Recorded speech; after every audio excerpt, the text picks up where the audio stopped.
All right, everybody, welcome. We are on episode 4, gaining a little traction here.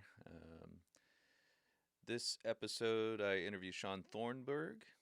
He is with Love Life, um, and Love Life is doing. They're fighting abortion, but in the way that I think the church should be fighting it, like completely in love, completely. They're trying to show people that there are other options. A lot of times people go to the abortion clinic just because they feel like that's their only option. Like they have no support, they have nothing, and that's all they can do.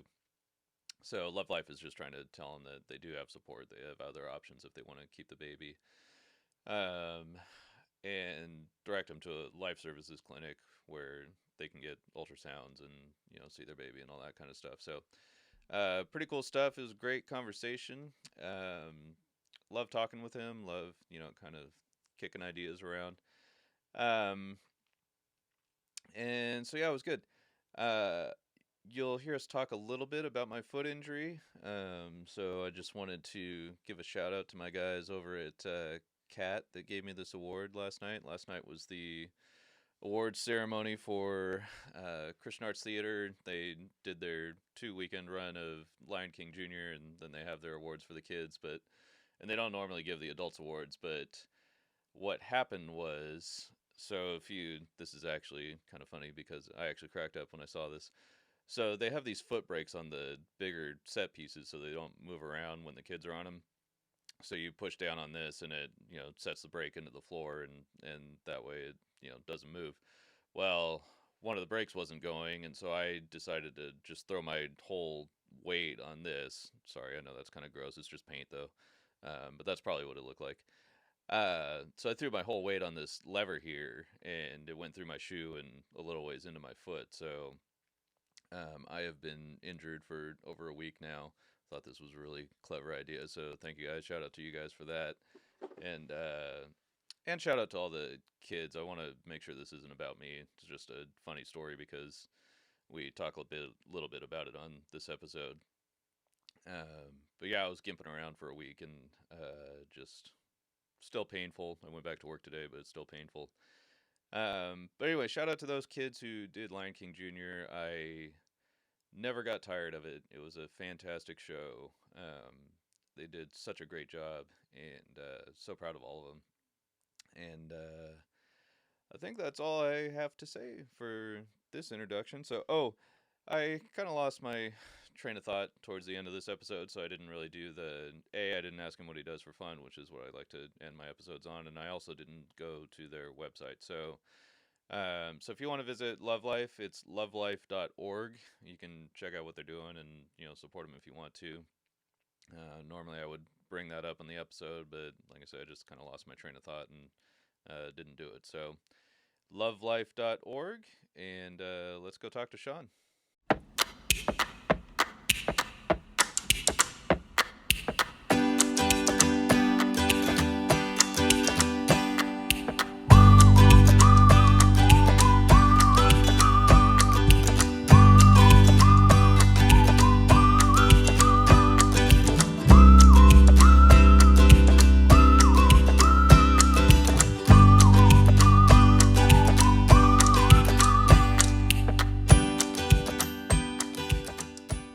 Cool. Welcome, Shon. Thanks for joining us. Glad you're here. Thanks for having me. We had you at our church a few weeks ago, and I decided, hey, I'd like to have this guy on my podcast. I'm going to go and see if I can do it. And you were like, didn't hesitate. Yeah, let's do it. So we're glad you're here, and we've got Kaylin with us again today. So Hi. Kaylin knows. Yeah, I think we're good. All right. So how's your day been? It's been good. Yeah? Yeah, doing well. Just what's today? Thursday. Random meetings here and there, phone calls, emails. Yeah. That's my new normal. Your new normal. Yeah. Yeah. That sounds like fun. And your play is going pretty well, Kaylin. You guys are doing pretty good. Had a little bit of adventure last Friday when I put a hole in my foot, but we're all right. Yeah, when you text me that, I was like, I need to know. There's more details than So some people want to know and some people don't. So I kind of sometimes I share it, and so I wait for them to say, "All right, I need the details," because like I literally put a hole through my foot. Like it was, I mean, not all the way through. It went in a little bit, but yeah, it's been an adventure. So My question was like, is it top down or bottom up? actually, there's a funny story to that. So it was bottom up, which is why I've had such a hard time getting around. But my youngest son didn't know that the night that it happened or the next day or something when I first took the bandage off of it, and when I took the bandage off, he saw the top of my foot and got really wide eyed. He's like, "That healed already?" It's like, no, it's in the bottom of the foot, but God healed you. yeah, right. I know. Well, I would have reacted a heal. lot different than that if that were true. But That's awesome. so Yeah, I was like, this is either like some sort of shooting accident or somebody left like some Legos out, just depending on oh, if it I was. wish it was Legos. It was well. That's the trip of it. Is it's and I wonder what it was is there's like little foot brakes on the sets that we move around for Kalen's play, and there's like a little handle that you push down, and the foot brake goes down and stops the set from moving around when the kids are on it. And this one just wasn't going down, so I just decided to put my weight into it and like stepped up and on it to try to get it to go down. And instead of going down, it went through my shoe and a little ways into my foot. and and at first I didn't realize it had gone into my foot, so I did a whole nother set change before I realized like it felt like something was pulling in the bottom of my sock, and so I finally was just like, I better go check this out. So I went outside and looked, and I was like, yeah, I guess we better go to urgent care. Make sure this is taken care of. So My shoe is full of blood. yeah. Every Well, come to time find you out, the say it. stage was full of blood too. I felt that was Some the part I kids felt got worst it about. on their shoes and stuff. Yeah. You're like walking funny. around the backstage, you're like, who like spilled red paint everywhere? You're getting mad at everybody yeah, else. You realize, oh, it that's me.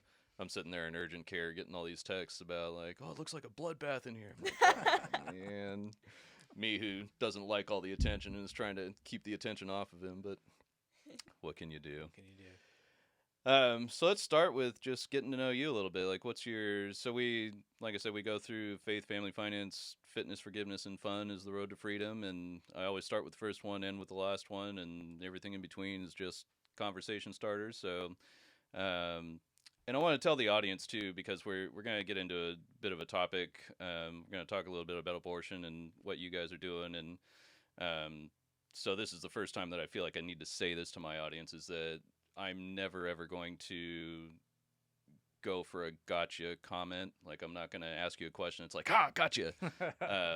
So anything that I He's ask actually is pro-choice. Oh, right. It's like, you didn't know either, did you? you're such a sinner. So any question I ask is I'm just really I'm kind of working through things myself Yeah. as far as what I how I view certain things, especially in society. So that's where all my questions come from. So. But let's start with faith. What's your faith journey? What brought you to this point? Oh, yeah. Well, let's Yeah. start first with what's your position at Love Life?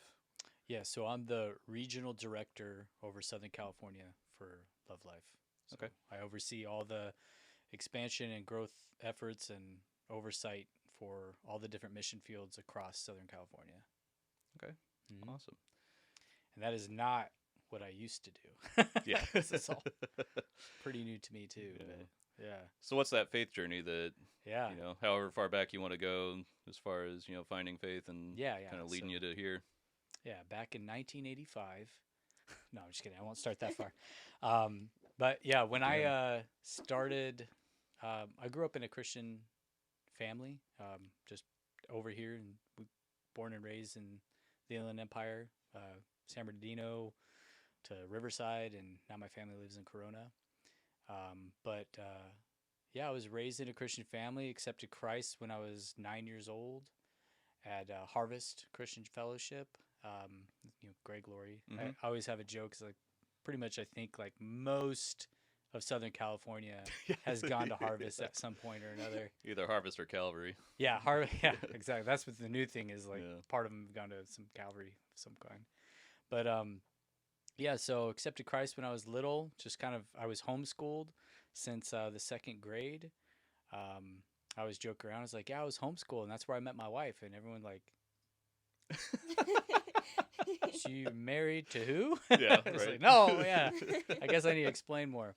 But yeah, we're part of an umbrella group of different homeschool families, and I actually did meet my wife. She was homeschooled in the same group as me. It's called Christian Heritage School, based out of Corona, and we met on the basketball courts. And there was attraction at the beginning, and then we didn't get along in high school, which was probably better that way. Yeah.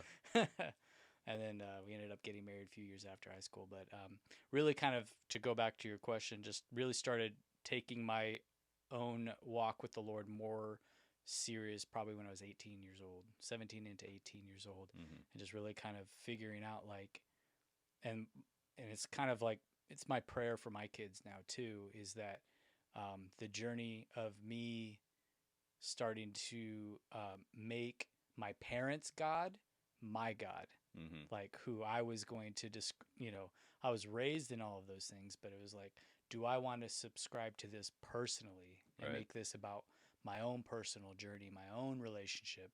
Because so much of it, as you're growing up, it's all through your parents, really. You go to church because your parents, you're going to church, and you do all these things because, your parents are. And so probably when I was 17, 18, like I realized, you know what, I want to do this on my own, which is good. I have no regrets for that. But yeah, from that point on, there's been ups and downs in my walk with the Lord. All the downs are my fault. Yeah. Well, it's usually how it works. Yeah, Yeah. kind of deciding to do things on my own, and that's when it goes bad.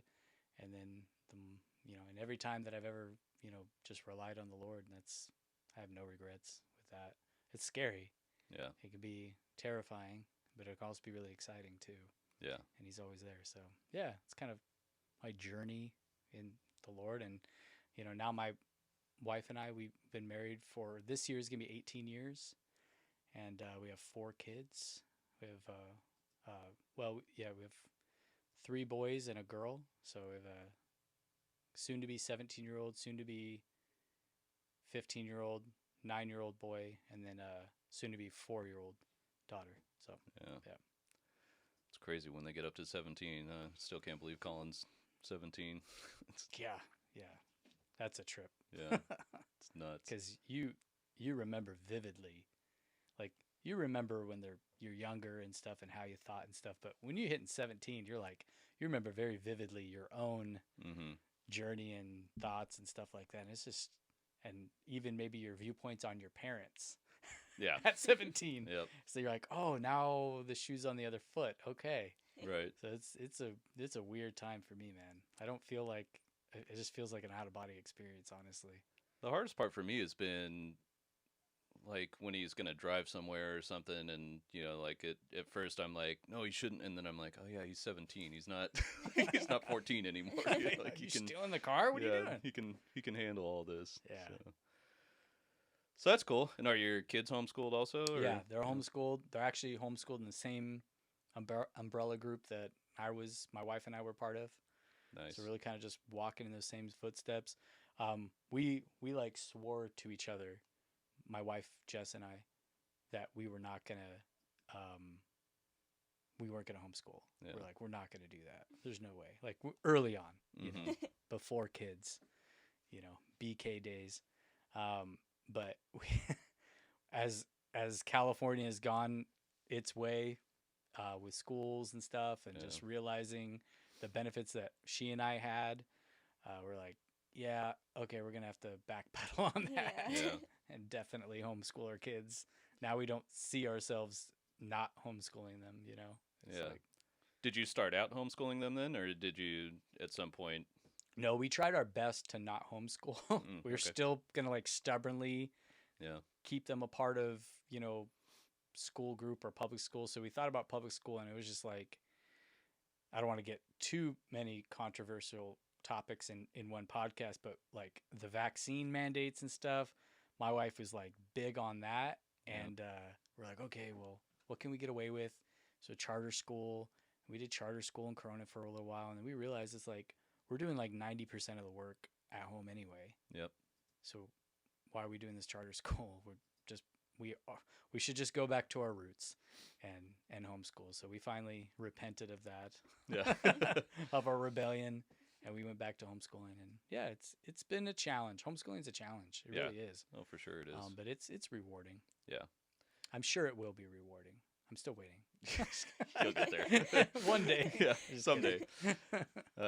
Yeah, that's funny because we had the same experience. Like, we wanted to homeschool for many years, but we were just like, there's no way we can. Like, we just felt like it was impossible. And then COVID came around, and we were like, well, if we're going to do it ever, we may as well now because kids are home. So, Yeah. like, what are we going to do? And so they've been homeschooling. Fortunately, we have a family friend who is part of the charter and kind of lets the kids come over and do their studying and stuff like that at her house. So 2 days a week they have kind of a community that they're a part of and do all that. And it's funny, like, we were forced into it and then realized, oh, I guess we can do this. So Yeah. I mean, granted, I do say the caveat to that to when I tell other people is that our kids were a little older when they started doing that, so it wasn't as much of a like we got to rush them here, there, and everywhere. It was like they were pretty self-reliant and everything, and that's why Yeah. it worked out. Yeah. And especially if you go back into, and this was what the hard one is for the new set, is the stage where you're teaching them like how to read and like all the like the that's hard. That part of Yeah. homeschooling is really hard Yep. because there's just a ton amount of patience that you have to be like seeking the Lord for, because it's like, it can be frustrating, and then you realize most of your frustrations really have nothing to do with your kids and have all to do with like your insecurities about school. Or I mean, I don't know, so maybe some people are really good at school. Good for you. Yeah. That was not my life, and it wasn't my wife's life either. And we're smart in our own ways, Yeah. but it was never really in school. So yeah, homeschooling is definitely a journey for the parent, and just learning that if you're feeling impatient with your kid, it has more to do with you and maybe some things that you haven't resolved in your own life Yeah. than with your kid. Like, your kid's just doing this for the first time. For you, it's like, it's rehashing all of these insecurities and stuff. So yeah, those early years of homeschool definitely bring those out in the Yep. parent. So if you're able to Exactly. trudge through that, then that's good on you. If you were great at school, then good for you. Yeah. Well, on the other hand, too, I tell people sometimes, like, it was in some senses a curse that I was so good in school, because when life really hit me and I didn't know how to solve something, like, everything came so easily to me in school that yeah. when life really hit me, it was like, wait a second, this is supposed to be easy. Yeah. And then you start realizing, oh, school and life don't necessarily, connect together like Yep. that. So Yep. That's so true, man. That is so true. Some people, and it could be some, school comes easy for one person, or maybe sports for another person. But whenever they get hit with, adversity, it's like, that's when you find out, like, are you going to dig in and yeah, do it? But it's hard for the people that things comes naturally to, because you're just like, forget it. I don't need to do this. I'll do Right. something else. I'm good at like 80 other things. I'll Right. do that instead. yeah, That's tough. Yeah. So it's a Yeah. challenge on both sides. yep, sure is. Hey, Colin, I forgot to tell you, we have to be done with this by 5:40 at the latest, so keep an eye on the clock for us. And in OBS I just want to make sure the volume's going through right. You have the little green line in OBS going up and down. Okay. I get paranoid about stuff. I don't want to go through this whole process and then like, oh, the volume wasn't on. So did you want to hear anything on that podcast? Yeah, 'Cause exactly. there's- Just be like, You got a lot of good video footage Yeah. of you guys just talking. I don't know what you said though. it looks cool, but can't hear anything. So let's dive in a little bit about. Let's talk first about what Love Life is and what you guys do and Yeah. how you became a part of that and Sure. Yeah. So I'll explain it, a little bit of my journey, and it'll kind of highlight what we're about. Is my wife and I always had a burden for the unborn, just like a big thing or anything. Like, I didn't feel comfortable enough in my own skin to just go out to like an abortion center and just start, Mm-hmm. I don't know, preaching or whatever. I was like, there's no way I'm doing that. I always said, I was like, but there has to be something Yeah. that we can do. And we had gone and done some like prayer vigils like once a year or something like that, or going, and I never did this, but I think my wife has, is go to the local pregnancy center and like volunteer or help or donate some, we've donated diapers and stuff. But I just kind of felt like, man, there's got to be something more that we could do. I just always wrestled with the idea that this is a reality Mm-hmm. that,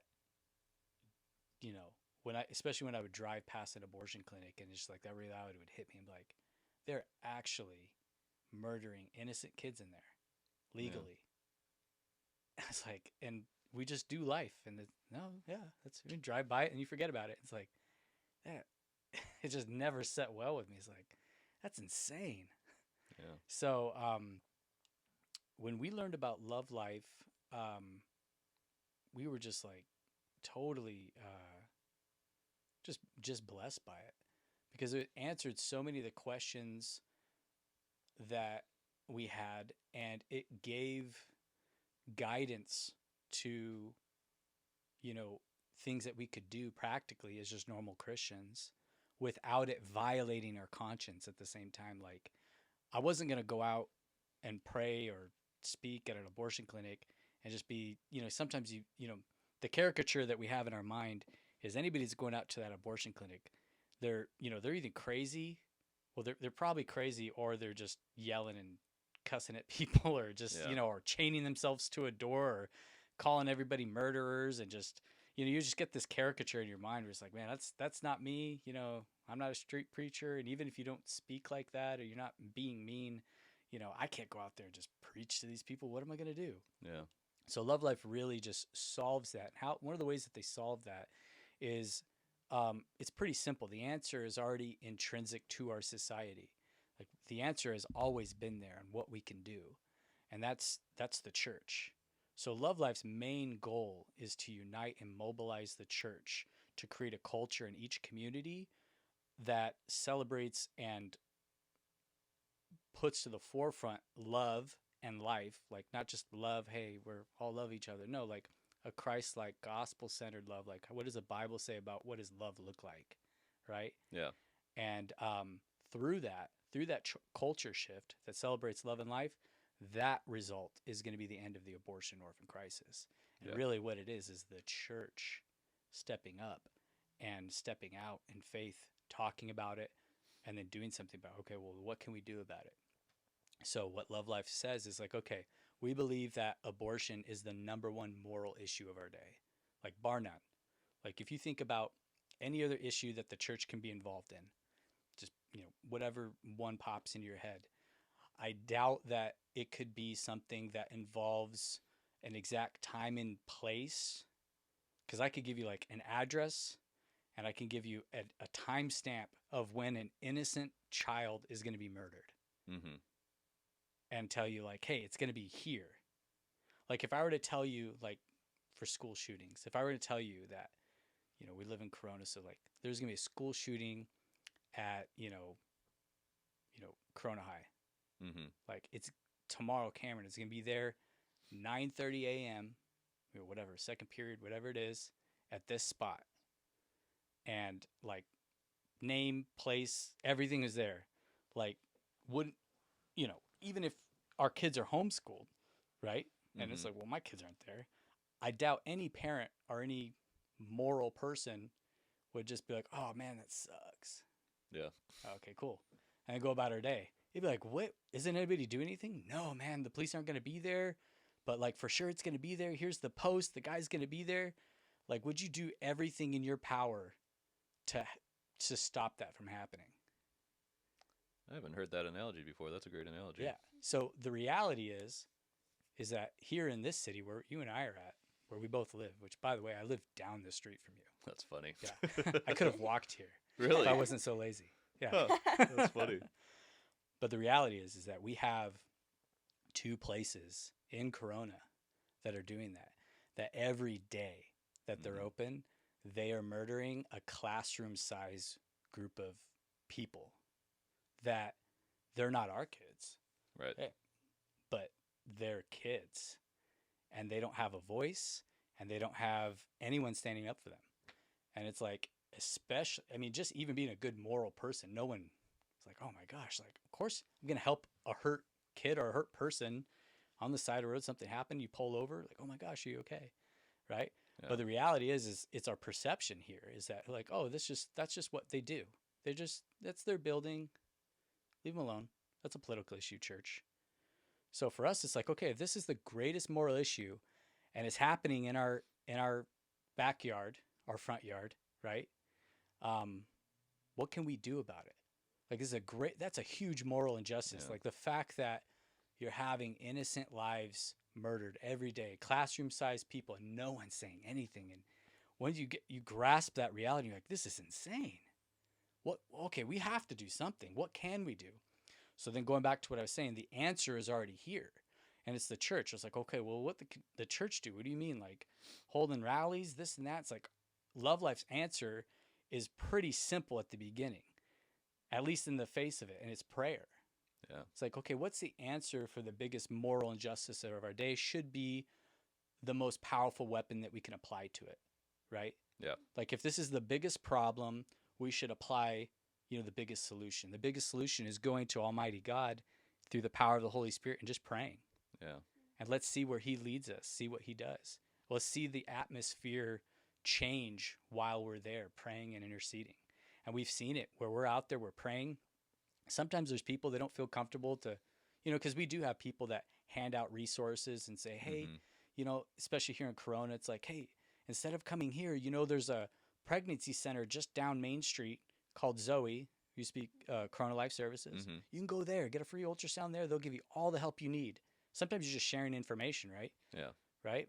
So, sometimes we have people that feel comfortable enough to hand out the information, but really just a group of people out there praying. We've had people who are there, they go up there and they're struggling because they know they shouldn't be there. Mm-hmm. And sometimes you even see a church bumper sticker on the back of that car. Yeah. So there's a story there, right? And they see Christians out there praying and they're like, oh man. Yeah. And a lot of times they'll come up to us and tell us like, you know what? I was kind of somewhat praying or saying, God, if you're real, or God, if you care, give me a sign. And in a very real answer, it's a Christian literally out there holding up a sign saying, free resources. Yeah. We're here to help in Jesus' name, something like that. It's pretty powerful. And just when we as the church, Christians, stand up to that and we're fulfilling God's law of what true religion is, or what are the two commandments that we keep. It's like love the Lord your God with all your heart, soul, mind, and strength, and love your neighbor as yourself. Yeah. These are our neighbors. And in a more direct way, they're more than just our neighbors. These are our kids. Mm-hmm. These are children. So that's our answer for it. So Love Life's goal is to unite and mobilize the church, get the church out there, get them on mission. The church does amazing things all over the world. They do. They're crossing seas. They're going here. But our main goal, part of my purpose is to get to the church to realize that they don't have to cross a sea. They can just cross the street and go. There's a mission field right there. And as a matter of fact, the most needed mission field that there is, and the one that there is the least amount of Christians, is actually right across the street. Right. So that's a big part of what we do. Yeah. Yeah, that's interesting. I think people just get so caught up in like real Christians go overseas, real Christians go to these and they for sure they and do. Stuff, Oh, and yeah. well, yeah, not to take away from that, but there's a lot of work to be done at home too. And in reality, sometimes some of the best Christians I've known are the ones that are going across the sea. They really are.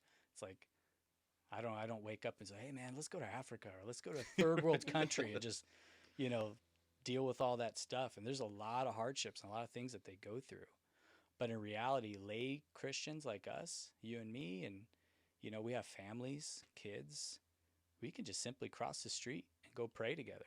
Yeah. See what the Lord does. Like if that really is a human life, then we should do something about it. it's not only our moral obligation, it's our spiritual obligation. Like God has mandated this, right? Yeah. To speak up for the voiceless, right? And to pray, to love our neighbor as ourselves. So it's an obligation, society wise and Christian wise, it's our obligation to do it.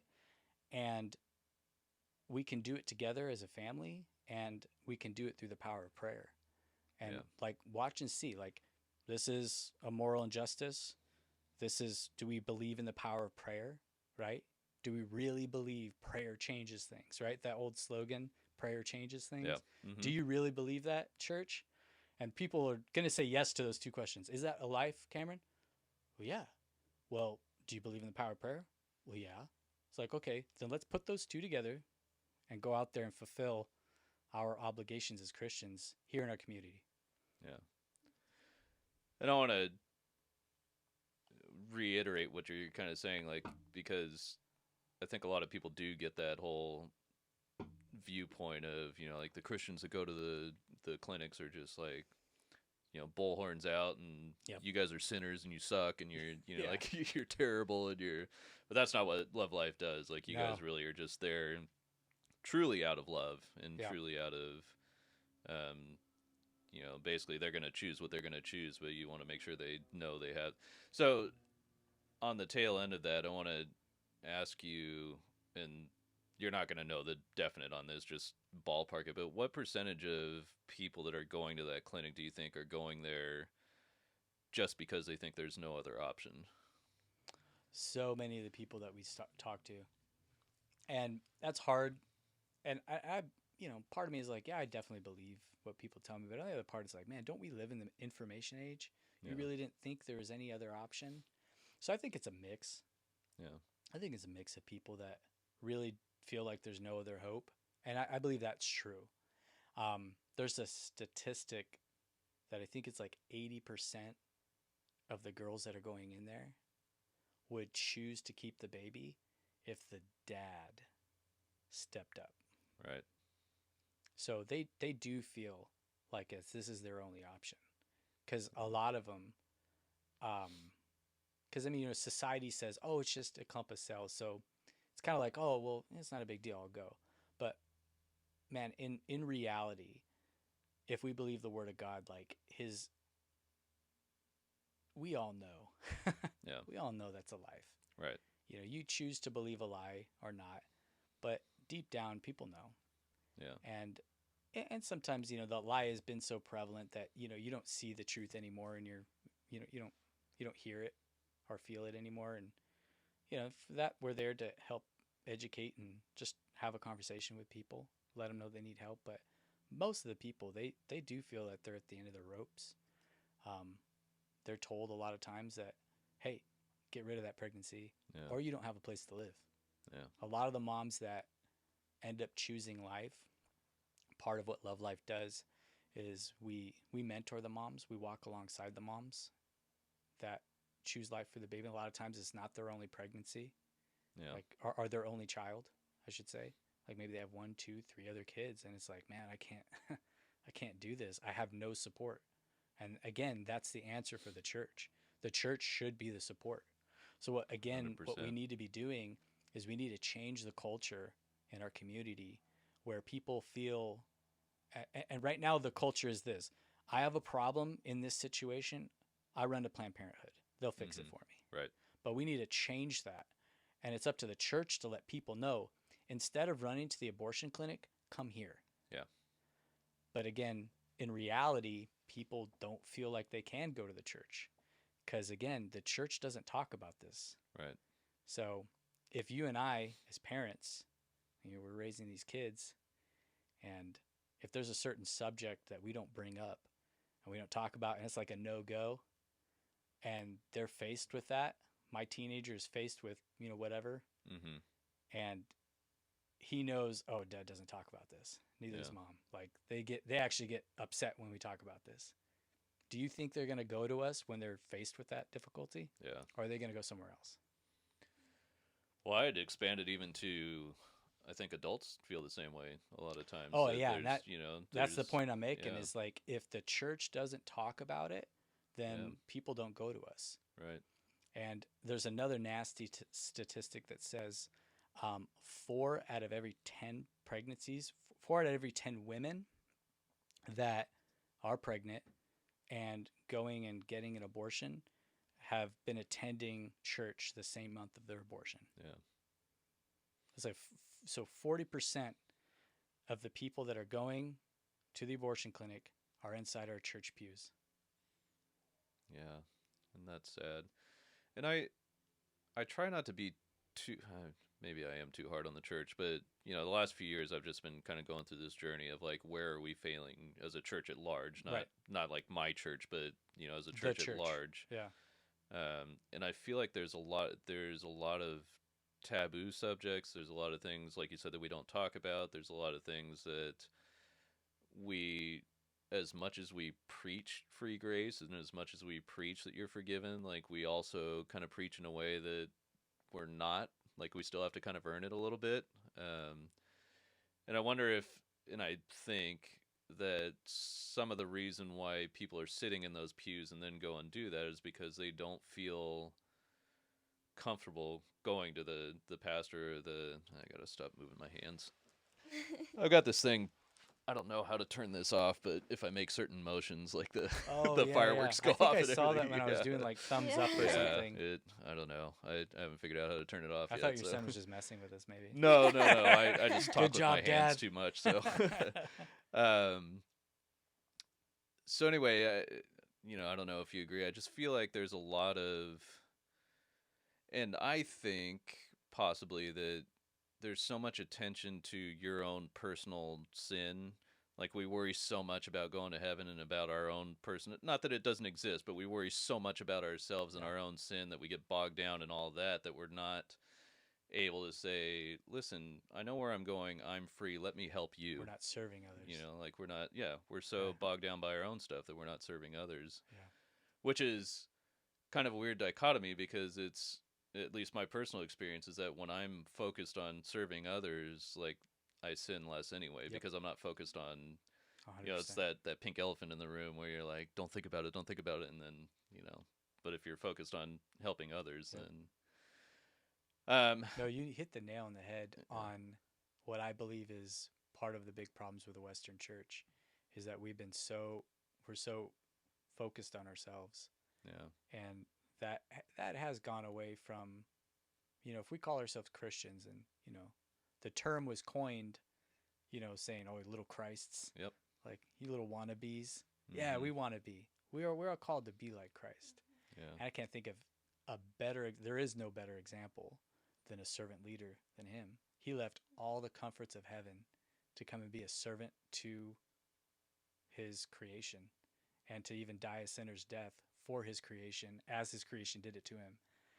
To me, it's like you can't be a better servant than Christ. And it's like, if we're supposed to be emulating him, trying to be like him, then yeah, I think you hit the nail on the head. We missed the mark because we're not serving each other as believers, serving other believers, and then we're also not serving our community either. Yeah. Too focused on self.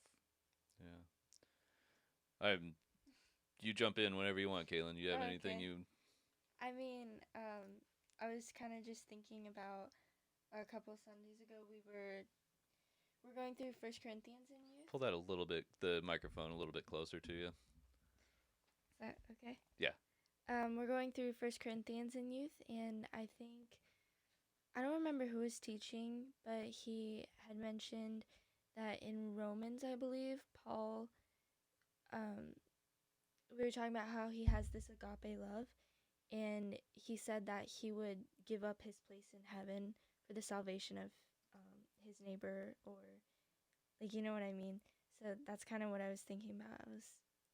We need to not be so focused on like ourselves and be able to help each other and like really have that thought process of I would give up my spot for you. Yeah. Like if that means you're going to be in heaven, I love you so much that I would do that for you. Yeah. Would you say she's 15 going on 50? Goodness, yes. You haven't even heard the half of it yet. So where were we? Yeah. That's good. I'm just wait, dude. Once I unleash her, you're gonna be like, wait, how old are you? Who's leading this podcast? Yeah, just about. That's why I invited her. I figured she'd take over by now. How do you? So one of the things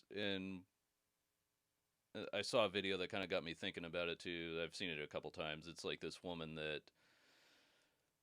someone asks her. I think she's fighting abortion, but somebody asks her about, well, what about all the foster kids that are in the system Yeah. and this, that, and the other? And she kind of skirts it and says, well, you don't ask the oncologist why he's not doing more in podiatry, kind of thing. Like, we each have our own, which I kind of understand where she was going, but at the same time, I feel like that's a little bit different of an analogy because one does kind of affect the other with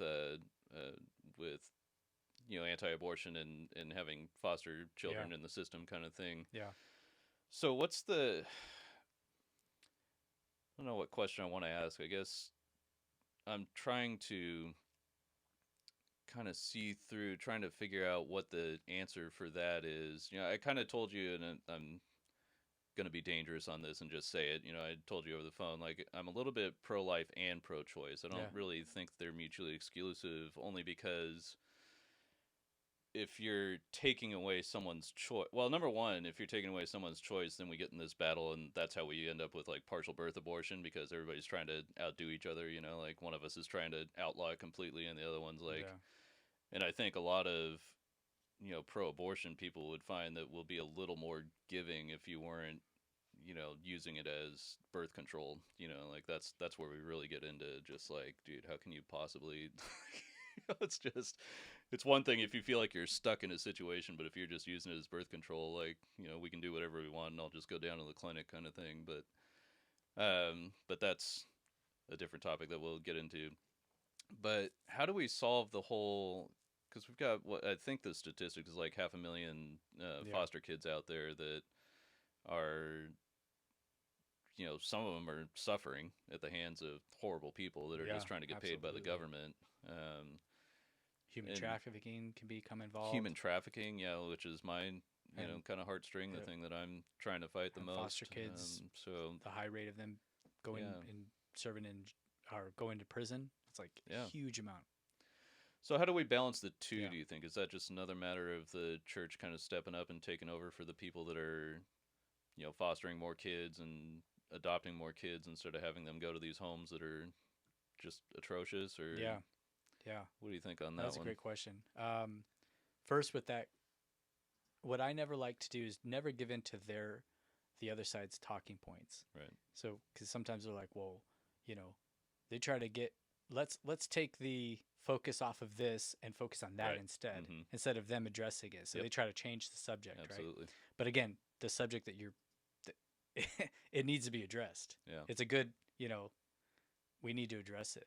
And for me, it's like, I feel, and I might give away a lot of my political party affiliations in this. The answer to this is that we've allowed, as a people and as a church in this nation, we've allowed the government to do way too much.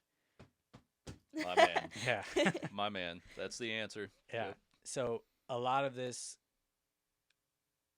could have been mitigated and can still be solved by the church stepping up into her natural role, what she should be doing, because it absolutely involves the voiceless, involves foster kids, right? Yep. Loving your neighbor as yourself involves foster kids. That's why we say we want to bring an end to the abortion and orphan crisis. Yeah. Because it's an orphan crisis, really, on both sides of this. Right. Is that child is still has a mother and a father, but the mother and father rejected him by going into that abortion clinic. Right. That child is an orphan, just like the child is an orphan that's at, in the foster care system. A mother or dad could maybe, a lot of cases, maybe they couldn't, right? And they were put into a bad situation, or, one way or another, that kid is rejected, right? Yeah. Absolutely the answer needs to be the church stepping up into her role. And again, a lot of it can be solved with us being less self-centered. It's selfish, I think, maybe. How do you think that happened, though? Because I've been trying to do I haven't studied it too hard, but I've been trying to do a little bit of research, Like like going back to where. the genesis of like how do we get here kind of thing. Well, in a sense of like, when did we turn over all that Yeah. power to the government, and expect them to? I have a feeling it happened slowly over time. It wasn't like one, incident that happened, but um, I don't know if you've ever studied that or if you've ever kind of looked at it, but No, just with I will say this, anything a hallmark of Satan is slow and steady. Like yeah, he rarely is going to show his cards.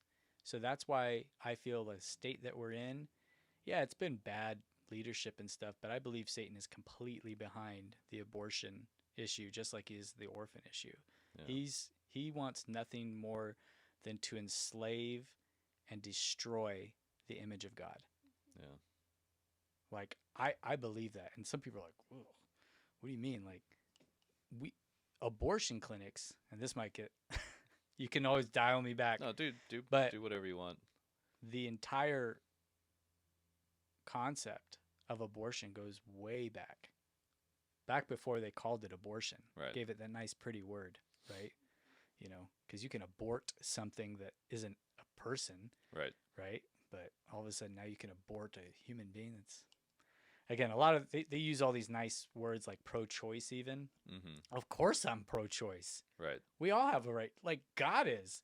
God gave us our own free will. Yep.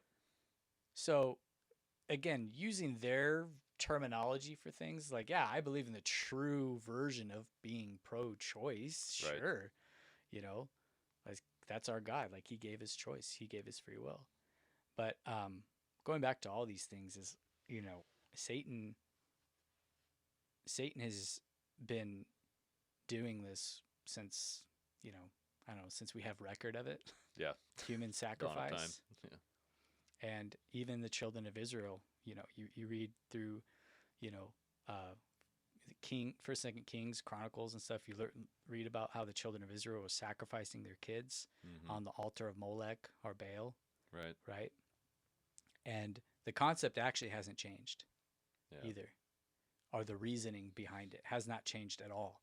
All we've done is refined it and made it look pretty and changed the wording, but Right. Satan's been behind it from the beginning. They are sacrificing their kids on this pagan satanic altar. And you go back, why were they doing that back then? For prosperity. Yeah. They wanted to prosper. They sacrificed their firstborn so that they could have good crops, so that they could have success. Right. What are the reasonings that we do that here in today? It's not a good time. I need to go through college. I have my career. We sacrifice our kids now not on the altar of Molech, but on the altar of convenience. Right. Right? So we're willing to end the lives of our children just like thousands of years ago they were. We always call that, oh, that's so barbaric.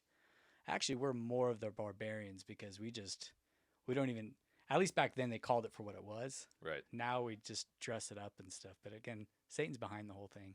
Yeah. Yeah. And actually, I'll throw a curveball. The same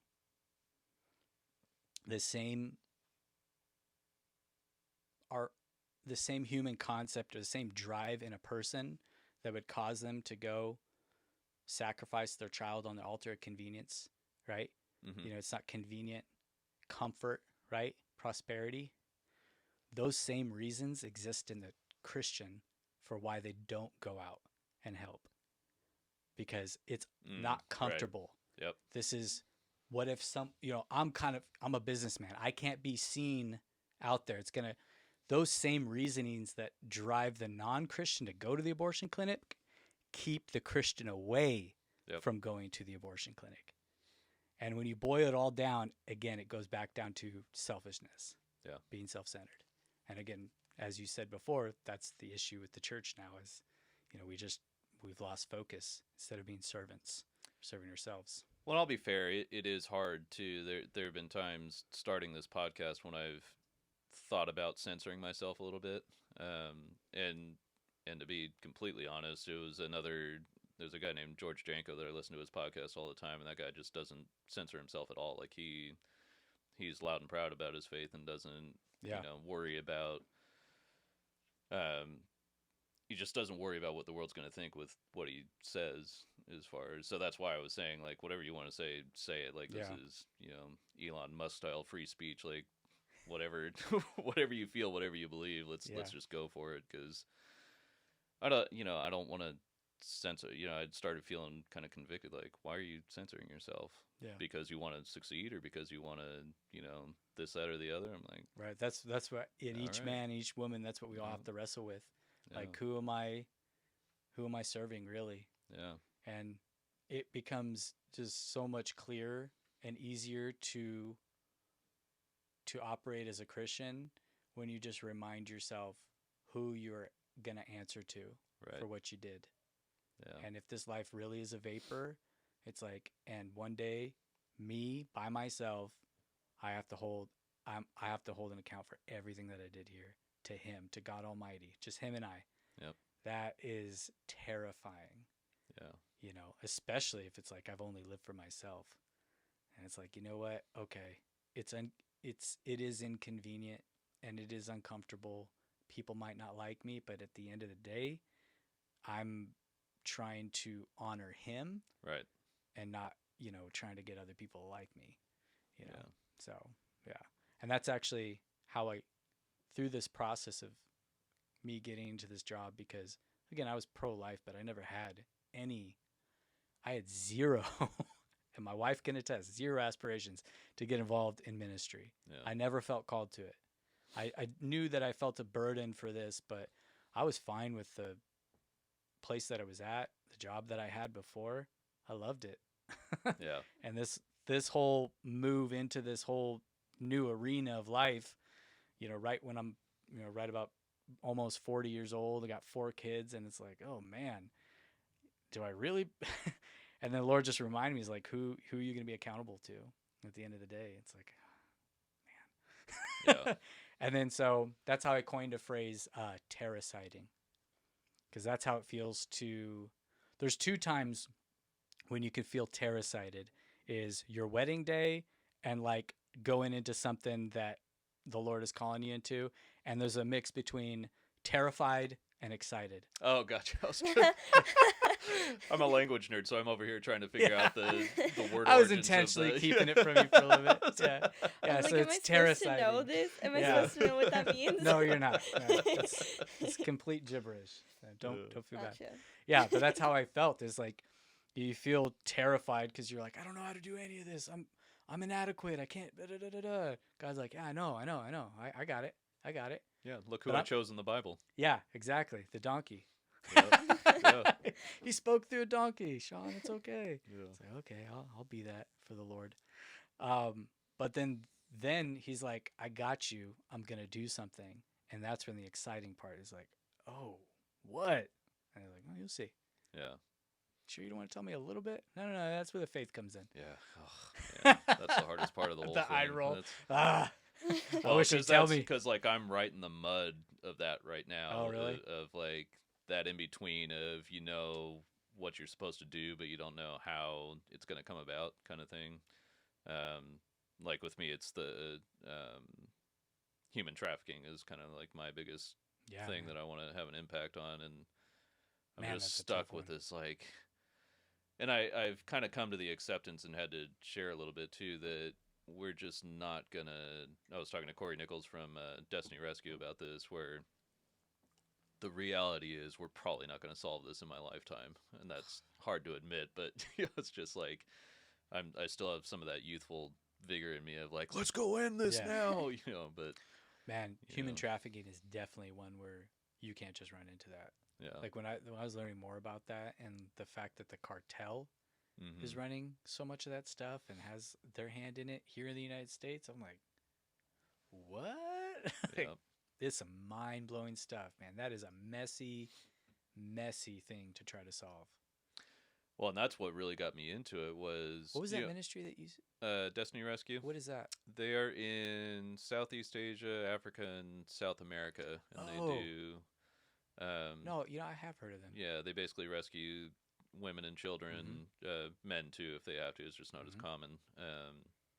And they have programs to kind of reintegrate them, and as much as they can, they try to bring them back into their family and reintegrate them into the family, train them to have a job or start their own business, that kind of thing. And Yeah. but obviously, around the world, Southeast Asia, Africa, like, this is going on and everything. But when I really started getting into it was I moved to Oregon for about 6 months, trying to get business up there and move us up there.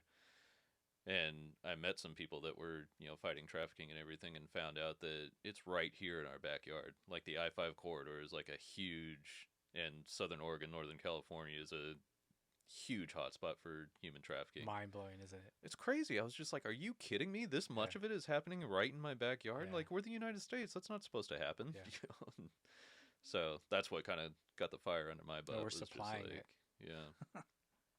Well, and it's interesting too. There's one of the groups that I got sort of connected with. I know him through someone else, but they're called Epic Project, and their whole ministry is to try to take away the demand. Because I guess what I found out from him is there's a lot of like young men that just think that's a normal thing that you do. Like you go to a prostitute when you turn 18, or you like pay for sex for, and Yeah. what they're trying to do is be like, no, that's not normal. Like that's not what all men do, Yeah, and they're yeah. like, really? Yeah. Change the perception, Yeah. change the culture. Yeah. Yep. Exactly. And a lot of them like, hey man, like those girls, that's what they want to do. Yeah.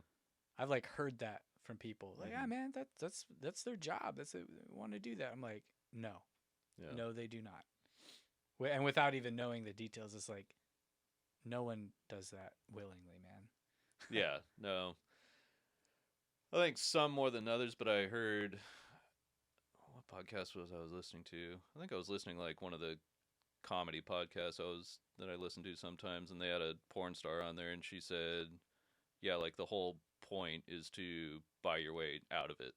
Like it's not something that you do Yeah. forever. Yeah. It's like your whole point is to get out of it." So, Well, and that's the human trafficking that's happening now.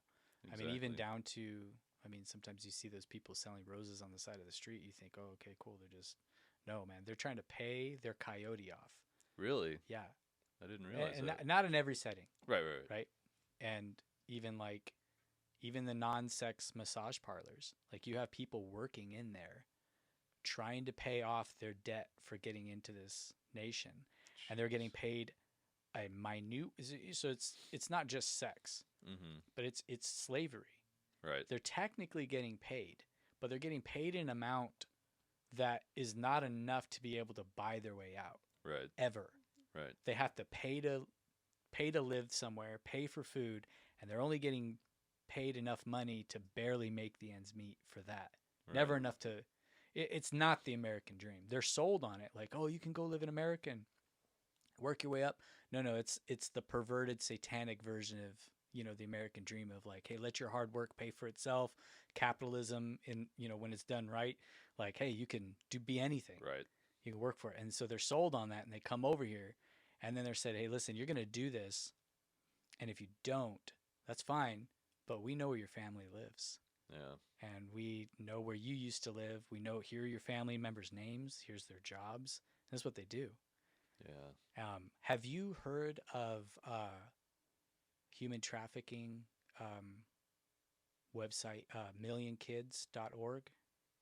Opal Singleton. She has a radio. Man, I can't remember what her radio. She does a radio station here locally every Saturday morning, I think. Okay. We've had her come and speak for us because at the abortion clinic, we see victims of human trafficking and sex trafficking. We've seen it in all across the United States, like literal pimps dropping off their prostitutes. Gosh. We've seen, man, the stuff that we've seen, and it's like Planned Parenthood's like, come on in. And that's what's crazy is like, that's on another subject, but you got the other side of the aisle saying like, this is a women's right to choose, or we're empowering women. They're enslaving them. Yeah. And you have a place, Planned Parenthood, that champions women's rights. This is women's health, man. We're trying to help women, right? That whole thing. That's exactly what I was going to say. They That's know how they wrap it up. exactly. They know. Planned Mhm. Parenthood knows, like, this is shady, man. And instead of doing, what they should be doing, if they really are, you know, an up and up, medical facility, like if a nurse or a doctor or something, that's why you have those closed door sessions. Like even Mhm. my wife and I, if I take my wife in and she's hurt, or maybe even if she's pregnant, they'll close the door and Yeah. they talk to her and they ask her like, "Hey, is everything okay?" Yeah. And it's like, "Oh yeah, it's fine, whatever." Planned Parenthood, man, they see it, they Yeah. know, but they ignore it. And it's like, really? So you guys are all about championing women's health and empowering women? No, you're not. These women are nothing but cattle to you. Yeah. And you're destroying their lives and you're killing their baby for profit. Anyway, sorry. Are they fully funded by the government? So, like, if you go in to get an abortion, is it free and the government pays Yeah, for it? so our government pays them, but they double dip. Like Yeah. they still charge people. Oh, they still charge Yeah. people and, Oh, yeah. and take it from the government. And a Yeah. lot of places they'll you get a free ultrasound. Come on into Planned Parenthood, get a free ultrasound. But you have to get an abortion to get that free ultrasound.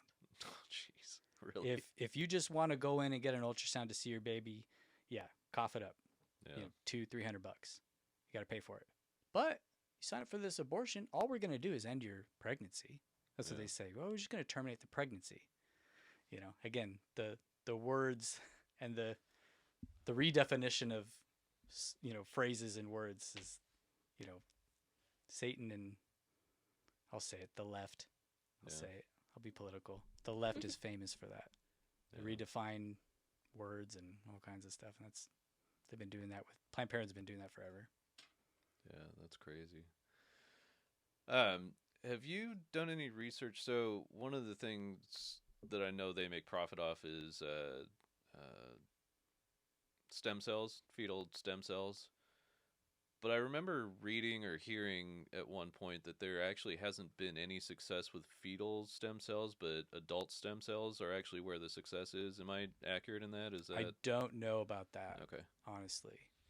I know that that rings a bell about something about fetal not being like that. That wasn't where it was at, right, for Right. the stem cells. I know that you can use, I don't know if they're stem cells or not, but I know you have a pure cell in like just the placenta, Mm-hmm. and pregnant women often, because what it's kind of gross, but what you can do is you can take the placenta, Mhm. right? And there's a process of cleaning or whatever and drying it out, Yeah. and then crushing it up and encapsulating it. Right. So you could take these pills that really help the moms recover and all that stuff, and you're not killing anything or anyone, or you're just using what God designed. I know that they do that kind of stuff, but as far as like the whole stem cell for other things, I don't know a whole lot about all that. Yeah. Yeah, I think I read that somewhere that they make this big hubbub about, well, we use fetal stem cells and stuff like that, but really most of the success, and somebody can fact check me, I don't care. I'm admitting I remember reading this, but I don't know for sure, but what I remember reading was that most of the actual success with stem cell research was with adult stem cells and not fetal stem cells. Yeah, so I it don't was know really about kind of a enough of pointless it. argument. I think as limited as you're saying that I think I know Yeah. a little less about that portion, the adult part of it and stuff. But yeah, I mean, still at the end of the day, like we're not, you are ending the life of an innocent child, or at least with the fetal ones, is like you're ending the life of an innocent child so that you can continue to live Right. your life. Right. That's at the root of all of it. So Satan plays on the selfishness of man, and he gets what he wants. God's image being sacrificed to him. So, Yeah. man gets what he wants to live selfishly. Satan gets what he wants. Right. So that goes with that's That's fine. that goes with a lot. So, Kaylin, you went on one of their love walks. So you guys have what you call love walks. Prayer walks. Prayer walks. Yeah.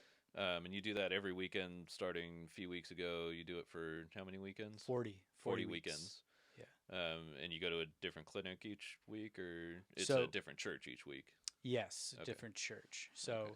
again, our ministry really, we're a pro-life ministry, but really, honestly, like all of us are pro-life. We're just Yeah. Christianity. We're taking Christianity, and we're aiming it at an area that has been neglected by the church. Right. So we're trying to give the church, and let me preface it with this: is that I really have not gone to a pastor or a church that this is not on their heart, Right. and that they're not like, at least, any good pastor, which there's a lot of really good shepherds out there, but it's just like, man, that's a tough one to that's a tough one to solve. And what about people that are in my church that are post-abortive, or what about how do we do that? Yeah. So most of the time, because it's so difficult and the pastor has so much stuff going on, it's like, well, we're going to donate to the pregnancy clinic, we're going to help them as much as we can, and that's really the only methods that they're aware of. Yeah. So that's another reason, like, the church doesn't know what it doesn't know on how to address it. So we want to go out there and, like, hey, there's an additional thing that we can be doing, and the whole body can get involved, instead of the church office writing a check to the pregnancy center, which, please, all churches continue to write those Yeah. checks to the pregnancy centers. They need as much support and volunteers going there as possible. They really do. Yeah. And Love Life relies on those pregnancy centers in a huge way. We're sending people over there. We need them open as often as they can be open. Yeah. But there's a way for the entire congregation to get involved, and to do what the Lord has called us to do, is to stand up and be a voice for the voiceless, to love our neighbor as ourselves, and to pray. And that's what these prayer walks are. Is the entire congregation, the pastor speaks a message on life on a Sunday and calls them to actions like, hey, let me be clear that if you've had an abortion in your past, you have not committed the unforgivable sin. Yeah. That the Lord loves you, and he's actually calling you to get healed, to become whole. Right. Right? Because it is a hard thing to wrestle with. Even if you had an abortion 30 years ago and you became a Christian 10 years ago, like, that's great. Like, the Lord forgives you for all those things. Right. But then when you are grasping the reality that, man, I killed my own child 30 years ago. Yeah. That's not something you can just be like, oh, you don't just get over that. Right. It has to be, a focused, concentrated effort. And the Lord, he honors it. And, and there's healing and there's forgiveness there. And so we have post-abortive healing classes that we have churches be a part of. Anyway, but so a church that wants to get involved with Love Life, they speak a message on life, they clear the air about where they stand. What does the Bible say about this? Mhm. And what are we going to do? And like you said, we're kind of removing those barriers in people's minds of, hey, we're not going out there motivated by our hatred for abortion. Right. Because a lot of people, that's their motivation. Like, man, abortion sucks. Yeah. I hate it. And it's like, yeah, you would be okay in saying that. But if you're going to go in action, motivated by hate of anything, like, you got to check yourself. Absolutely. We're motivated by not our hatred for abortion, but our love for life. That's why we call it Love Life. We're motivated by our love for life and fulfilling the great commandment that the Lord gave us. So he clears the air, speaks a message on a Sunday, calls the church to pray and fast on Wednesday, because this satanic stronghold only comes out through prayer and fasting, right? And so that's what we call the church to do. Pray and fast that Wednesday over the abortion orphan crisis in your community. And then you go to a local prayer walk on that Saturday. And then that's concentrated prayer on Saturday and Wednesdays. And what we've seen in every mission field that does prayer walks, so like Riverside County is a mission field, and we do all our prayer walks in Riverside. We live in Corona, but the abortion clinic in Riverside is more conducive to, we have a public park that we can meet at. We do worship and prayer out there, and then we pray across the street. Like, it's just good for gathering groups. So we just hold the prayer walks in one area. But it's for everybody in Riverside County. And what we've seen when we ask the church to pray, focus prayer, like specific prayer, not just like, Lord, help all the babies. Amen. Yeah. Like, we walk them through specific prayer points. Like, hey, let's pray for the people having an appointment today. And you're standing out there in front of the abortion clinic, you see that white car going there. I'm praying for the people in that white car right now. Praying that the Lord turn them around, or praying for the people that are on their way here. Lord, help their car to not start. Help maybe a Christian in their life to just be prompted by the Holy Spirit to call them. Say, hey, man, Lord, put me on my heart. Like, you're praying specific prayers. You're praying for the abortionists. You're praying for everybody that's working at the abortion clinic. No abortion workers, no abortions. We're praying for like Saul to Paul conversions, road to Damascus type things, Yep. right? To be interrupted. We're praying for people who've had abortion in their past. We're praying that the church would be united on this front and mobilized on this. So you're praying specific prayer points on Wednesdays and Saturdays. And what we've seen is that in every mission field where several and different churches are doing this each week, because each week we try to get a new church, right? Mm-hmm. So Living Truth, they did theirs a few weeks ago, and we try to get another church the next time. So each church in that community is doing something. And when you have a rotation of churches, all these different churches doing that, what we've seen in some areas is up to a 70% decrease in people showing up at the abortion clinics Huh. on 2 days of the week. Yeah. Now, if anybody that was paying attention, which 2 days of the week do you think it would be on? Wednesday and Saturday. Wednesday and Saturday. Yeah. When the church is praying, when the church is focused in on her, like, what she's called, one of the things she's called to do, right? Wow. Yeah, man. What a crazy statistic. It's crazy. The Wednesday one's even crazier than the Saturday one because you're there on Saturday, but Right. you're just praying and fasting on Yeah, Wednesday. you're fasting. You're praying, you're so- fasting. And again, you are putting effort into it. Faith is our faith, our convictions, those are verbs, Yeah. right? It's not something that we just do passively. Christianity is a verb. It's not something, when you're putting action into something, God honors it. And even more so, man, when we get pastors to go out, that's another, that brings up to another level that I've seen, is that the Lord, again, like no leader is put into place without the Lord bringing him up or taking him away, right? We believe that, right? So you think about, the Lord has chosen leaders over his bride for each community, over each area of, I believe that. Like, he has chosen, there's wolves in sheep's clothing out there, Right. sure, absolutely. But there's men of God that the God has laid a mantle of leadership, a higher accountability on these guys. And this is something, when they operate in that, under that mantle, part of that is going and standing and being a voice for the voiceless, praying, leading in this area. When they lead in this area and we have pastors coming out, God honors that.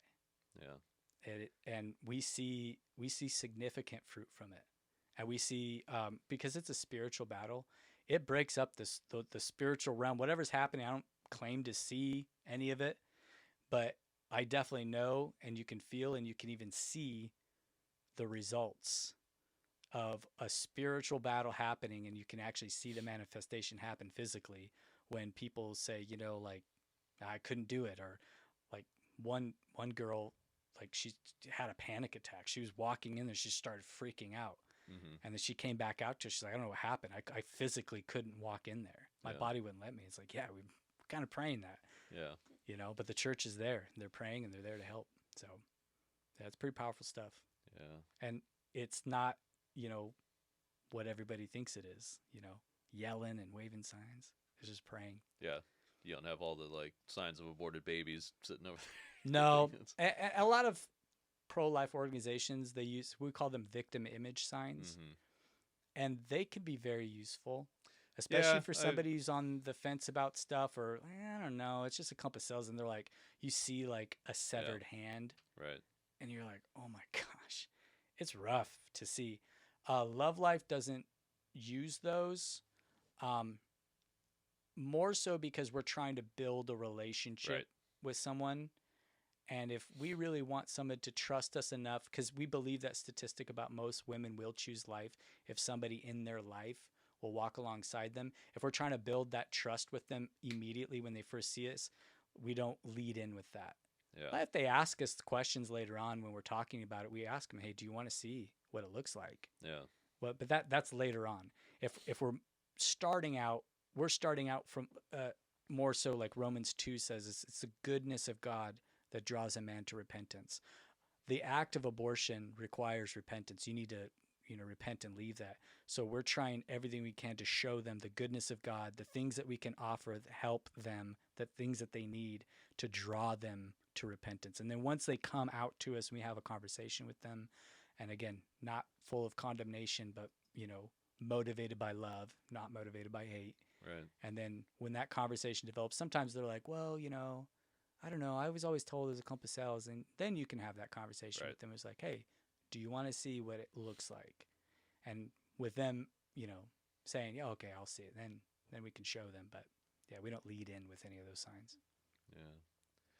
And Caitlin, you were a part of the walk when we did it with. I think we talked a little bit about it when had you on last time. But what was your experience with all that? It was amazing. I felt so moved. Tears were shed. Yeah, I felt like from the moment you came on stage at Living Truth and started talking about it, I felt like this pull on my heart. It just really, it broke my heart that this is something so normalized today. And I was like, it's funny, my parents couldn't take me, I had no one to take me. I was like, I'm going. I'm gonna find a way. So one of my best friends from church took me. Yeah. It was just an amazing experience. I really felt the Lord moving, and I felt His presence as I was praying in a group with my friend and her family and one of our pastors. We would just like switch off in our prayers, and it was just, I felt Him moving. It was beautiful. Yeah, it was awesome. Yep, it's beautiful. Yeah. We it wasn't that day, but we did have a mom choose life for her baby that week, the week of your guys' adoption. I heard. Yeah. Yeah. Yeah, it was pretty special for Kaylin and special for me that she's participating on that on her own. That's exactly what I'm talking about. Like I don't remember what we had going on, but we couldn't get there, and she was like, "Come hell or high water, I'm getting there." So yeah, it's a proud moment for your parents to hear that. Absolutely. For sure. Yeah, our kids always make us proud. Yeah. Is there anything before I move on to another topic? Is there anything we haven't talked about that you kind of want to share? That's kind of. I mean, I'm questions sure I haven't asked. I'm sure I'll remember when I'm driving home. Right. Well, you live down the street. You can just come back and finish up, right? Turn around. Hey, can we do that again? Yeah. Start from the top. I don't think so. Yeah. So yeah, the prayer walks. I would just say that's like the introduction for the church to come out to pray, like you said, and just to get in those groups and stuff. And then from there, we have Christians can, join prayer groups.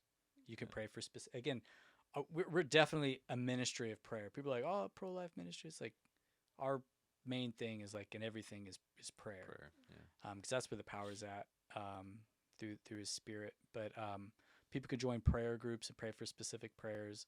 They can join our groups that we train everybody on doing sidewalk outreach. You're basically doing evangelism outside of the abortion clinic. Is what it is. And then our mentorship program, you can become a mom, or a woman or a man can become a mentor for a man or a woman that chooses life. We want to walk alongside, do discipleship for these families. We have our post-abortion ministry that we have for people who've had abortions in their past, and we'll help churches start a post-abortive ministry in their church, of financial ways that can partner with us, and orphan and foster care support systems that we do. A lot of times, sometimes we've seen where we're doing sidewalk outreach. A mom is just unable to take care of her kid, so the answer isn't death; it's still life. Yeah. So again, the church should have an answer for that situation, and we do. And we plug them into vetted Christian couples that can't have kids. Like, there's tons of Christian couples that can't have kids. And for me, it's like, the Lord in His sovereignty, that's not an accident. It's like these people are able and willing and can take care of and raise this child in a great household that they're going to be taken care of in, just waiting to adopt. So we plug them in with those people. And then another ministry that we have is called House of Refuge Church, where we ask all churches in every community to be a house of refuge. Again, trying to remove the stereotype in our community where people feel like they have to run to the abortion clinic instead of the church. So that's just something we do in every community. We ask churches to become houses of refuge. So we start turning it to where even within their own house, they run to the church for help. And in that community, they know that, hey, living truth, that's a safe place to go. I'm not going to be judged or condemned. You know, I'm pregnant out of wedlock and I'm in the church. You know, I attend church. You know, I made a mistake. It's like, cool. You know what? Come on in and we're going to help you. We're going to figure this out. We're going to remove all these barriers that make you feel that you can't have this kid. We're going to throw a baby shower for you. We're going to give you all the things that you need for that baby the first year of its life. We're going to mentor you, all that stuff. That's all. Again, the answer is already here. It's the church. So Love Life just seeks to help get that church on mission, each church in our community. And once every church, you know, all of our churches in our community, many of them are on this mission, abortion goes away. Yeah. Guaranteed. I agree. How are we doing on time, Colin? You got like 30 minutes. 5:14.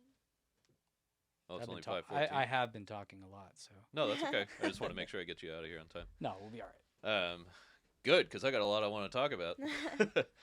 I thought it'd been a little bit longer than that, so let's get into a couple of. And now I can't even remember what I. So, kind of digging a little deeper into what we've already talked about. I'm wondering, and this is more. It's going to come out as a statement, but it's more of a question. Is like, how do we? I mean, part of how do we solve the problem? I feel like we spend so much time. So here's one of the things that I've been saying a lot the last couple of years is that, you know, I've read through the Gospels and I've never seen a instance where Jesus told his disciples, "Hey, go to the Romans and have them make a law banning these people from sinning." You know what I mean? And I think as a church, we spend so much time, like obviously we kind of have our political affiliations just based on ideologies, but I think a lot of Christians too spend too much time like Republican instead of just conservative kind of thing. You know, like we expect the government to solve all our problems, and I wonder if we need to. I'm saying this as a question just to be fair, but I really kind of feel this way, is that we need to spend less time focusing on creating laws to stop people from sinning and more time going to the people that are sinning and winning their hearts over and, you know, saying, here's what life could be. Like, here's this other option instead of killing your baby. Here's this other option instead of, you know, offing yourself. Here's this other option instead of, so I want to phrase that as a question just so I can kind of get your opinion on that. But, you know, that's one of those things that I've kind of been working through the last couple of years. Yeah, I believe that it's the church, and even in American history, it has been the church that has guided, and politics and legislation follows. Yeah. Right? The church leads, you know, the way, and then, you know, because they're all, you can't legislate morality. Mm-hmm. It's like, well, all of our legislation is based on some kind of moral compass. For sure. So whose moral compass are we going to use? Yeah. And it should, and for us, it should be, you know, the biblical worldview. It should be the Bible that is guiding us. So again, who should be leading that but the church? And then politics will follow. Yeah. But again, you can't legislate a heart change. Right. So, yeah, it's a hard issue. Yeah. And again, the government doesn't, I'm sure they would love to figure out a way to change the heart and manipulate the whatever. I mean, they do, but really at the end of the day, it's a hard issue. And, you know, we go to the author and finisher of the heart, the one that can turn a heart of stone into a heart of flesh. So I guess what I'm kind of hoping for is that we don't even need those laws, I guess, is my kind of idealistic way of putting it. Like you don't even need the government to create laws because hearts are changed. And maybe in the millennial reign, I don't know. Maybe, I don't know. Who knows? I mean, you have the 10 Commandments. Right. At some point, and I think you're right. It's like, if things were done right, you shouldn't need these laws. Yeah. But God was like, all right, you got a rowdy group of Israelites down there. They already Yeah. created a golden calf. I'm going to give you these 10 rules Yep. because they're already running amok. You know, Yeah, if they would just follow absolutely. me and remember what I've done, you know, yeah. But yeah, we should be guided at least by the 10 Commandments. Yeah, Yeah. for sure. For sure. What were the, I can't remember what they're called, but my dad would talk about it, is like there's like two like laws that all other things could be summed up into Oh, these that's two. love God and love your neighbor. Yeah, Yeah. yeah. It's like there's that. There's another one. It's what are the? It's like do everything you've agreed to do, and it's something about do everything you agreed to do, and love your neighbor as yourself or something like that. Like all laws come out of that. Man, my dad's gonna be mad at me for forgetting that. I just blanked on the second Yeah, one, we're but gonna yeah, call him as soon but as it he's is. done. But it does. It boils down to, especially a biblical worldview. It's like love God and love your neighbor Yeah. as yourself, and all problems solved. Done. Yeah. I think so. It seems so simplistic, but I really think that, and I also wonder, this just actually occurred to me just now, is that I had it trying to figure out how to phrase it, but love God and love your neighbor. So there's a couple issues that come up with that, that I've talked about a few times. Is like love your neighbor as yourself. Like, what if you don't love yourself? You know, and I think there's, again, that's not a gotcha moment, but I think there's something that needs to be said about mental health and making sure that we are taking care of people and making sure they know they are loved. Because once you're loved to the point of your cup running over, you're able to love Right. other people a lot You can't better. pour out of an empty vessel. Right, exactly. So, I can't remember what the other point I was going to make. It was brilliant, but oh well. Yeah. I bet it was gonna be awesome too. Yeah, it was totally the It best was. point I It was was ever gonna going be to the make. best.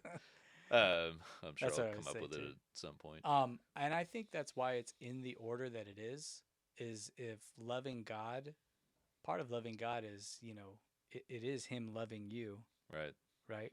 Because we love God because he first loved us. right.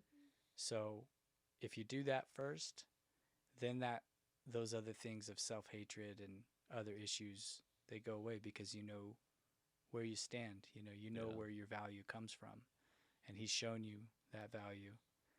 But yeah.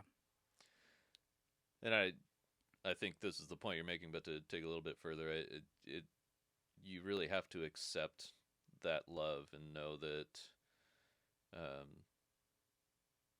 know that there's nothing you can do to make him stop loving you. I think that's where a lot of it comes from, is just this. One of the things that kind of bothers me in the church a little bit is we have this poor lost sinner syndrome a lot of times, that I think we need to grow out of, where that's kind of what we say. Oh, I'm just a lost sinner, and you word that, like Paul even says, and I can't remember which letter, like such were some of Yes. you, like, but you're not. So I was studying under a guy for a while that he's since moved up to Washington, but he kind of made the point that once people accepted Christ, like Jesus never called them sinners, never called them lost, never called them like, you're now Christians, you're now part of the family, kind of thing. And Stop referring to yourself as your old self. right, Yeah. exactly. Render the old man dead. Yeah, yeah. Because if he's not, then he's not.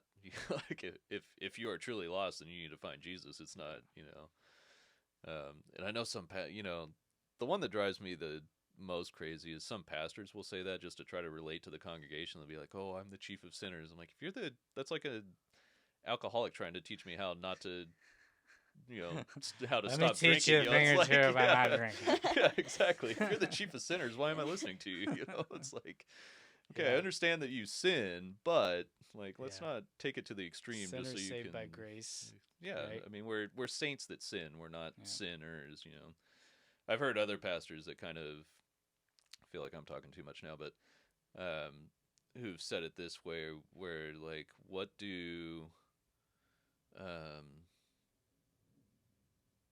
I forget some of the, like, what did baseball players do? They play baseball. They practice baseball, right? What did football players do? They Oh, practice yeah. football. Like, Those what are does a sinner do? They practice sin. Sin. Like, so if you're still doing that, then What does a Christian do? yeah, you probably need Jesus. You know, a Christian, yeah, you're gonna sin because you're not perfect yet. Yeah, but you practice. but you should be practice practicing Christianity. Yeah, You should be practicing, exactly. yeah, God's law. So I think when we call ourselves sinners, then that shouldn't be the way that we identify ourselves. No, no. So Sinners saved by grace, and I think the focus and I think the genesis maybe of that is reminding ourselves about where we came from, and also like I'm not gonna earn my salvation. Yeah. I think that maybe what a lot of that might come from is like, hey, you're not earning your salvation. You're a sinner without Christ. Without Christ being right, paid the debt, you're still in that place. And it's like, yep, it's true. And now that I have, and He has Yeah. paid it, and I just read today that just continue to strive in Timothy. Paul talks about to Timothy is about striving for godliness, right? Like it's not over. It's not, oh, well, I'm saved. Because I think what a lot of pastors are, why they say that is that I'm not just giving you guys license to go Right. just sin up a storm because, oh, God paid for it. You're good to go. You know, you got your fire, fireproof card. You're good to go. Go live the life you want. Yeah. Like Paul's very clear, like certainly not. You should not be doing that. We're to strive for godliness still. Like we're not doing that because we're earning our way. God, Christ still paid the price, and but we are to still try to be like Him. Yeah. Yeah. That's another thing I say is I'm not saved because I work because I'm saved. Yeah. Kind of thing. And that goes back to the goodness of God. Yeah. Because if our motivation is that we're trying to earn a place with God, then I think we're doing it wrong. It's our motivation should be more like a stray dog that is picked up and loved for, and you bite, he bites the new owner, and there's this like the whole difficult period that you're going through. Yeah. But then once you realize like, man, my owner's good. Yeah. He takes care of me. And then from that, you're loyal, man. Yeah, okay, you still might run into the street when you're not supposed to, but you know where your home is. You know who your owner is, and you're faithful to your owner. You're motivated because He first loved you, right? Or us, right? And that's our motivation for godliness, right? It's like, man, I hate it when I'm outside of His will for me. I just feel wrong. I don't want to go there. Lord, forgive me for that. I want to just continue to do what You want me to do because You're good.